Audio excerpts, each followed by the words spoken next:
안녕하세요. 백두산 금융연구소의 백두산입니다. 1월 6일 월요일 오후 7시 30분입니다. 지난 금요일 미국 증시는 상승 마감했습니다. 좀 강하게 올랐는데요. 주요 지수가 다 올랐고 전 종목이 거의 다 올라가는 이런 모습이었고요. 그죠? 전반적으로 전부 다 초록색이었습니다. 굉장히 강하게 상승을 했는데 이게 특별한 호재가 있어서 이렇게 상승을 했다라고 생각하지는 않고요. 하여튼 미국 증시가 상승한 영향으로 오늘 현재 유럽 증시도 강하고 오늘 낮에 아시아 증시도 비교적 괜찮았죠. 그죠? 지금 이 주식시장이 좋은 것은 기존에 강했던 상승 추세의 영향 때문에, 추세가 좋기 때문에 계속 올라간다. 그죠? 추세의 힘. 이것 때문에 일단 좋은 것 같고요. 심리적인 측면에서 25년 올해는 좋을 거야 라는 그런 희망감이 있죠. 그죠? 그런 희망감이 주식을 좀 끌어올리고 있는 게 아닌가라고 생각이 됩니다. 주식시장을 둘러싼 자금시장, 채권시장이나 외환시장은 사실 지금 주식시장이 별로 우호적이라고 생각하지는 않아요.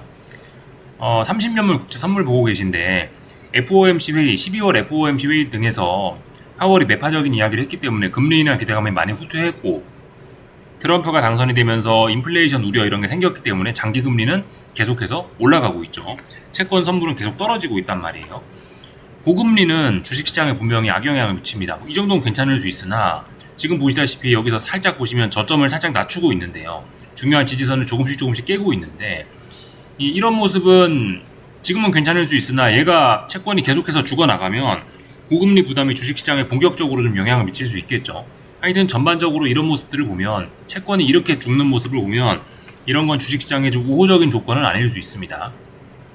강달러도 그렇고요. 지금 보시는 건 유로화인데 유로화 약세 계속되고 있죠. 유로화 약세는 달러와 강세를 의미하죠. 달러 강세도 어쨌든 달러 강세가 미국 주식에 좋을지 모르겠습니다만은 신흥국 증시나 이런 데는 달러 강세가 또 쥐약이죠. 그죠? 안 좋죠. 하여튼 그래서 주식시장을 둘러싼 주위 환경은 좀 별로 우호적이진 않다. 주식시장 자체가 강하기 때문에 현재 주식이 강한 거다. 일단 저는 이런 인식을 좀 가지고 있습니다. 그래서 이제 제가 어제 글에서 좀 쓴 내용이 뭐냐면 나스닥 보고 계신데 고점이 거의 높이가 같지만 미세하게 낮아지고 있고 저점이 높이가 거의 비슷하지만 미세하게 낮아지고 있단 말이죠. 어쨌든 매도세가 조금은 더 강합니다. 그런 상황이라서 또 그리고 주요 지수인 반도체가 대장인데 반도체가 요즘 힘이 조금씩 빠지는 거를 좀 생각을 해보면은 고점의 높이가 거의 비슷했지만 고점의 높이가 확 낮아지는 어떤 그런 결정적인 순간이 오지 않겠느냐라는 걸 좀 경계해야 된다라는 거. 그걸 이제 어제 저녁에 제가 이제 글로 남겼던 부분인데 그런 부분은 좀 계속해서 좀 우리가 염려를 해야 되는 부분이 아닌가 싶습니다. 지금은 물론 이제 당장 이게 아래쪽으로 본격적으로 간다 그건 아닙니다. 아직 하방 베팅을 본격적으로 하고 그런 때는 아니죠. 분명히 지금은 어떤 상황이냐, 미국 증시의 상승 탄력이 이렇게 거의 없어서 박스권으로 갇혀있는 상황이에요. 지금 굉장히 엄청난 상승 탄력을 기대하는 것도 좀 어려운 순간이고 아래쪽으로 많이 급락하는 걸 기대하는 것도 어려운 순간입니다. 지금은 이제 방향성을 탐색하는 과정 중인데 이 반도체라든가 이런 친구들이 조금 좀 힘이 빠져있기 때문에 고점이 아직은 비슷하게 이렇게 높이가 맞춰져 있지만 고점이 어느덧 훅 낮아질 가능성이 저는 있다라고 개인적으로 좀 생각을 하거든요. 그래서 고점이 만약에 어느 순간 훅 낮아지면은 고점이 낮아지는 게 뭐죠? 강력한 매도세가 등장했다라는 걸 의미할 수 있습니다. 고점이 만약 높이가 훅 낮아진다라면은 지금 아래쪽에서 올라오는 이런 추세선들도 붕괴시킬 수 있을 거고 그렇게 되면 이제 그때부터 이제 우리가 좀 우려를 해야 된다. 그렇게 좀 말씀을 드리고 있습니다. 아직은 객관적으로 봤을 때는 그냥 박스권 상승 탄력이 죽어 있는 거다. 근데 저의 개인적인 의견은 금리 인하 기대감 후퇴와 이런 것들로 인해서 이 고금리 이런 것들이 좀 계속되고 있기 때문에 30년물 선물 그죠? 이런 장기 금리의 고공행진이 계속되고 있기 때문에 이런 것들의 영향으로 주식시장이 고점이 이렇게 한번 훅 낮아지는 그런 일이 일어나지 않을까라는 생각을 일단 좀 개인적으로 하고 있다라는 겁니다. 아직까지는 객관적으로 봤을 때 아직까지 주식시장은 강하다. 미국 주식은 강하다라는 겁니다. 그래서 아직까지 주식시장 강하기 때문에 주도주들이 강할 거고요. 그죠? 그렇기 때문에 여전히 여러 가지 주식에서 매매 기회가 계속해서 있을 수 있을 겁니다. 그래서 일단 이런 이야기들을 좀 드려봤고요. 하여튼 요즘에 미국이 강해서 그런지 중국은 좀 비실비실한 그런 모습이더라고요. 잠시 여러 가지 차트들을 좀 더 확인을 하겠습니다. 중국 증시인데 오늘 보시다시피 이렇게 계속해서 전부 다 빨간불이죠. 빨간불은 하락했다라는 겁니다. 잠시 좀 내용을 조금만 더 살펴볼게요. 중국 상해종합인데 보시다시피 안 좋죠? 연초에 지금 보시다시피 이렇게 안 좋은 모습입니다. 그래서 원자재들도 조금 좀 내용이 안 좋지 않을까. 중국과 관련된 원자재, 구리 이런 게 안 좋지 않을까라고 계속해서 생각을 하고 있어요. 중국 증시는 고점이 여기였는데 고점이 여기로 낮아지고 고점이 여기로 낮아지고 고점이 이렇게 낮아지고 있습니다. 그래서 이제는 조금 좀 경계를 해야 되는 그런 때가 왔죠. 그렇기 때문에 좀 주의를 해야 된다. 그리고 이렇게 올라오던 어떤 이런 추세선도 지금 붕괴를 시키는 모습이라 가지고 조금 좀 불안하다 이겁니다. 하여튼 중국 증시는 뭐 약간 청개구리다라는 식으로 제가 이야기를 좀 드렸었는데, 확실히 뭐 미국과 뭐 한국이나 뭐 일본이나 이런 다른 나라들이 강해서 뭐 중국이 약한가? 뭐 그런 생각도 뭐 살짝 들긴 하네요. 하여튼 지금 중국은 뭐 경제 둔화 이런 거에 대한 우려로 실질적인 내용은 이래요. 그죠? 중국 10년물 국채금리인데 중국 금리가 계속해서 떨어지면서 위안화 약세가 나타나고 있고, 위안화 약세가 이렇게 계속해서 진행되고 있고, 이제 이런 것들로 인해서 지금 증시가 좀 위협을 받는 겁니다. 그죠? 이런 것들로 인해서 구리 가격이 좀 빠지지 않을까라고 이렇게 저는 생각을 하고 있는 거고요. 하여튼 그래서 중국이 이런 모습이었고, 나머지들은 뭐 비교적 다 괜찮죠. 이거는 독일 증시인데 아직까지는 뭐 괜찮습니다. 비교적 건전한 모습. 다만 이제 언젠가 경계를 해야 될 시간이 오긴 올 겁니다. 고점이 이렇게 낮아질 수가 있겠죠. 이런 점들은 좀 주의해야 될 겁니다. 물론 아직까지 하방 경직성이 만들어지고 있고 찔끔찔끔 올라오고 있으니 괜찮은데, 여기 어제 나온 음봉이 조금 심상치 않아 보이긴 하죠. 요렇게 고점과 고점을 연결한 이런 선을 좀 그을 수 있지 않을까 싶고, 독일 증시 이런 모습 보인다면 앞으로 얘는 뭐다?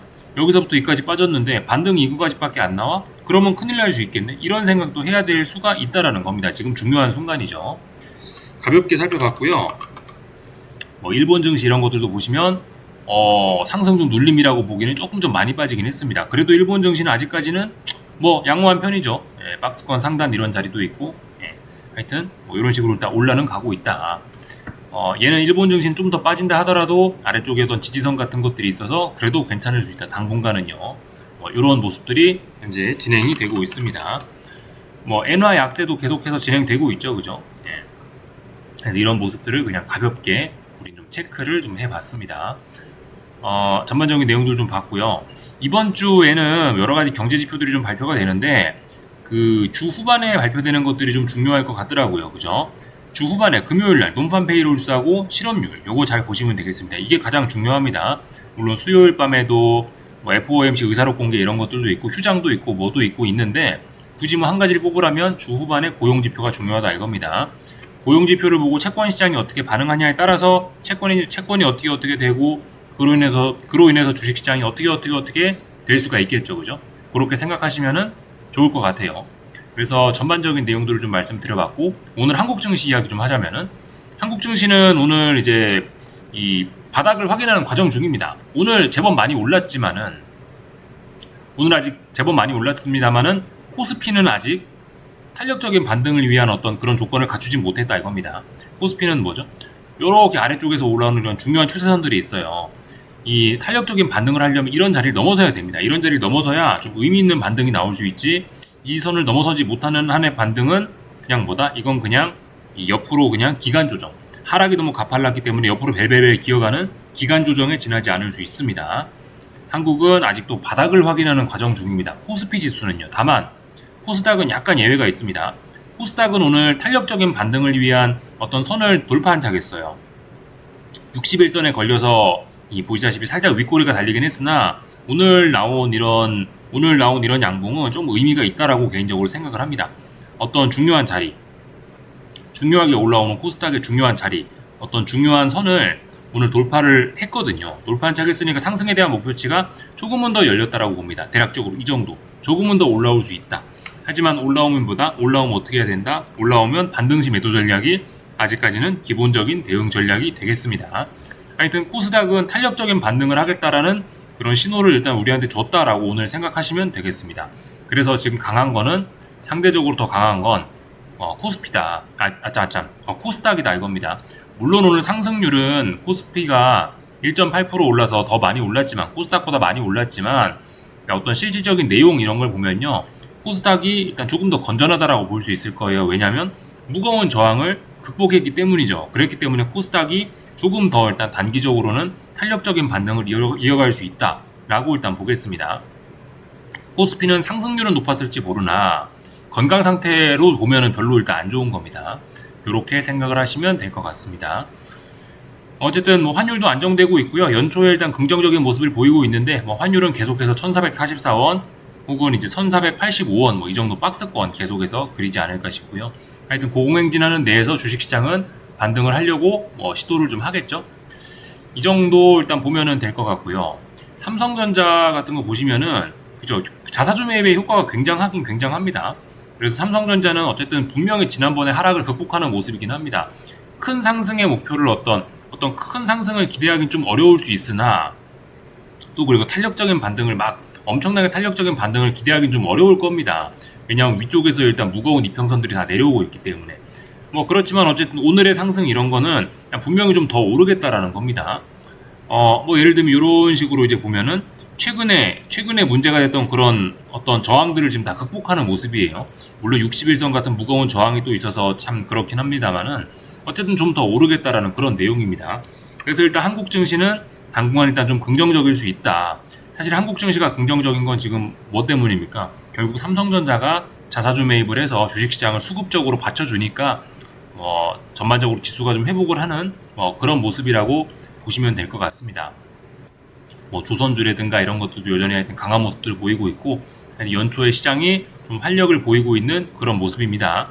그래서 만약에 미국 증시가 미국 증시가 대폭락급 이런 것만 아니라면은 한국 증시는 미국 증시가 조금 흔들린다고 해도 당분간 일단 좀 좋은 모습을 보일 수 있을 것 같다 싶긴 합니다. 코스닥 위주로 해서 코스닥과 삼성전자 그런 거 위주로 해서 좀 좋은 모습을 보일 수 있을 것 같아요.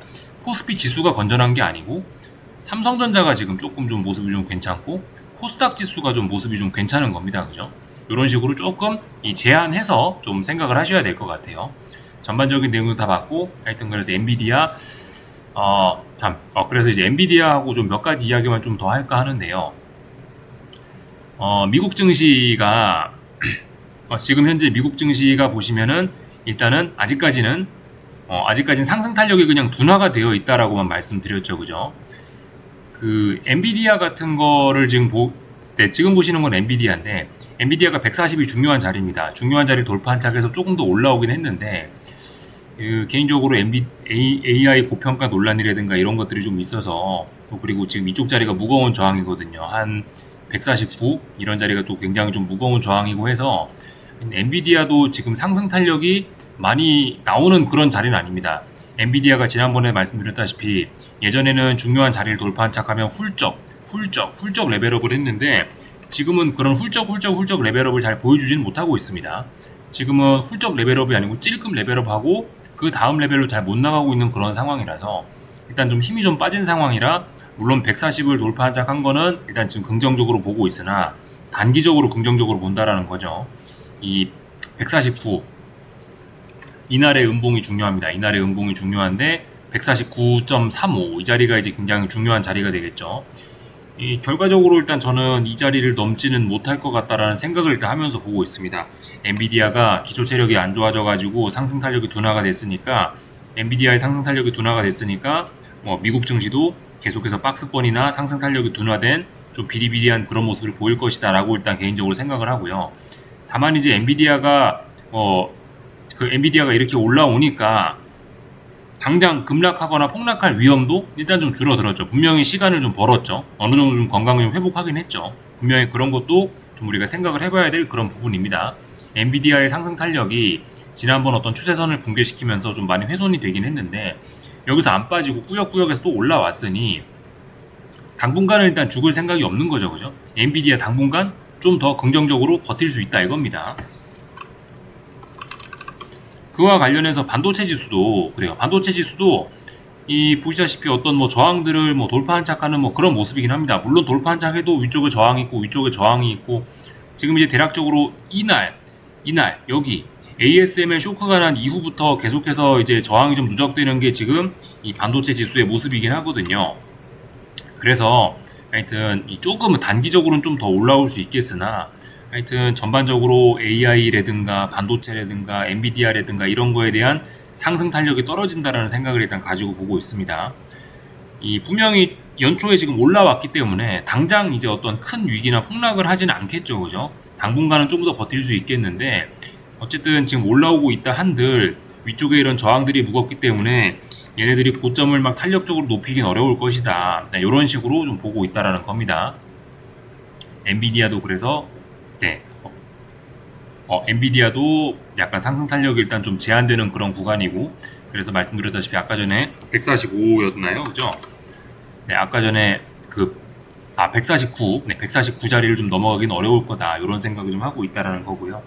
그래서 미국 증시 계속해서 좀 탄력이 좀 떨어질 거다. 그래서 위쪽에 있는 저항들을 막 넘어간다라고 그렇게 생각은 하긴 일단 좀 어려울 것이고, 혹시나 이번에 지금은 당장 올라오고 있는데 고점이 이런 식으로 급격하게 낮아지는 일이 일어나지 않는지 좀 잘 경계를 하자, 이런 이야기를 좀 드려봤습니다. 하여튼 중국 이야기하면서 구리가 좀 부진할 수 있다 그런 이야기 드렸는데, 구리 가격 계속해서 조금 반등은 하고 있습니다만은 계속해서 좀 부진한 흐름 이어나가고 있고요. 이런 점들 좀 간단하게 좀 체크를 해봤습니다. 국제유가 이런 것들은 지정학적 리스크 이런 것 때문인지 하여튼 계속해서 잘 올라가고 있고, 하여튼 국제유가는 지금 당장 빠질 생각은 없다. 근데 국제유가도 계속해서 아래쪽으로 하락의 에너지가 좀 많이 누적이 좀 되어 있는 상태. 네, 많이 좀 하락의 에너지가 좀 부담이 좀 그죠.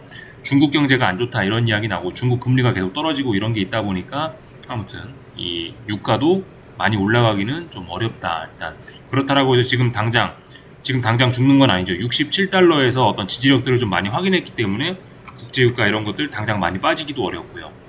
하여튼 그런 좀 애매한 상황입니다. 올라가기도 좀 어려울 겁니다. 그죠? 중국 부진 그런 것도 있고. 그래, 하여튼 이런저런 원인으로 인해서 계속해서 고점이 좀 낮아지고 있으니 국제유가 이런 것도 힘이 없겠죠. 그래서 일단 결론적으로 이래저래 주식시장이 조금 더 긍정적일 수 있다. 한국 증시는 특히 중요한 저항을 돌파한 차겠으니 좀 더 긍정적일 수 있다. 그다음 이런 생각들을 좀 가지고 보고 있습니다. 좀 길게 이런저런 이야기들을 좀 두서없이 좀 떠들어 봤네요. 여기까지 하겠습니다. 궁금한 거 리플 남겨주시고 또 내일 뵙도록 하겠습니다. 여기서 마치겠습니다.